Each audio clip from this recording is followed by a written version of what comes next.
So ayan, good day mga kapadj. Ayan, ito naman si SKBD natin, na-vlog rin natin. Ayan, si SKBD ang ating motor. Ayan mga kapadj, magpapag-gear oil lang ako dito sa may kahabaan ng mga kapadj, floodway sa Fishport, lagpasan ng Fishport dito sa may Snapwash. Ayan, si SKBD oh. Na change oil ko na to, hindi ko lang nasabay yung gear oil. Kaya ngayon tayo magpapa-gear oil. So, ayan. Ayan, no, si SKBD. Makakatikim na rin ng gear oil. Palitan na natin. Ito yung ginamit natin pang scooter. Ayan, Castrol ba yan na brand. Ayan.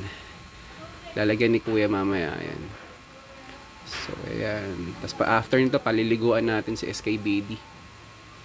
Yun, si Kuya. Ayan, binabaklas niya yung tornilyo para dito banda yun sa may bandang gulong banda.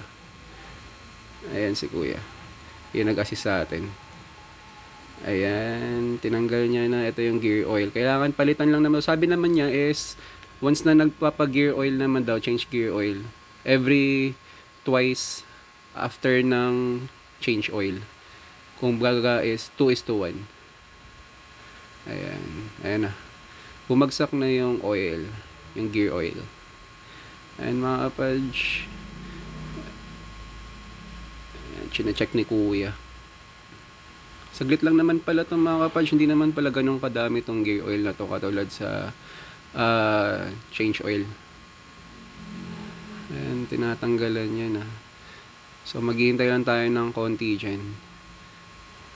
Ayan. Ito, mabait naman si Kuya. Inassist tayo niyan. At pinanasan niya rin after niya tapusin. Ito, after naman ito, lilinisan natin si SKBD. Ayan, pang scooter yan yung ginamit natin. So punta lang kayo dito sa may bandang Snapwash lang, katabi lang nito is nag-aayos sila ng motor and nag-a-assist din sila sa mga makina ng motor. Sa pag may concern kayo, punta kayo dito. Ayan, nilalagay na po yung pang scooter na gear oil. And mga kapadj, sinisiksik ni Kuya kasi medyo daw ayan.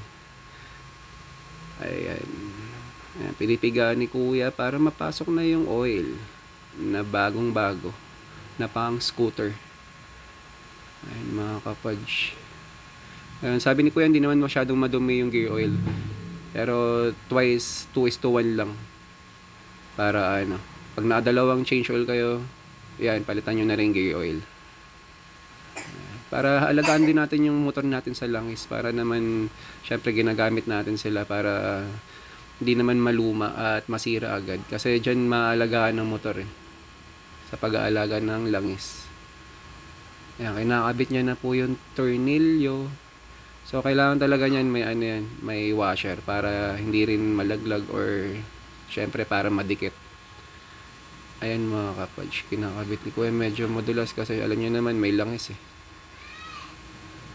Ayan. So after pala nito, pinaliguan natin si SKBD. So bagong ligo ulit yan. Ayan, yung bago nating plaka, nandiyan na rin pala. Nabili ko na rin yung temporary plate natin. Kasi wala pang dumarating galing LTO. 2 to 3 months daw yung dating yan Ayun, nakabit na. Ang galing ni Kuya. Mga eksperto na talaga sa motor. Wala tayong masyadong alam sa motor pero malalaman din natin yan kasi may motor din tayo. Pero hanggat hindi tayo marunong, talagang magpapagawa tayo. At magpapa-assist pa rin tayo kasi hindi tayo pwedeng magmarunong dyan. Yun, natapos na ni Kuya. Yun, pinupunasan niya na mga kapadj. So ayan, dito na matatapos ang ating vlog mga kapadj. See you in my next vlog. Thank you. Bye-bye.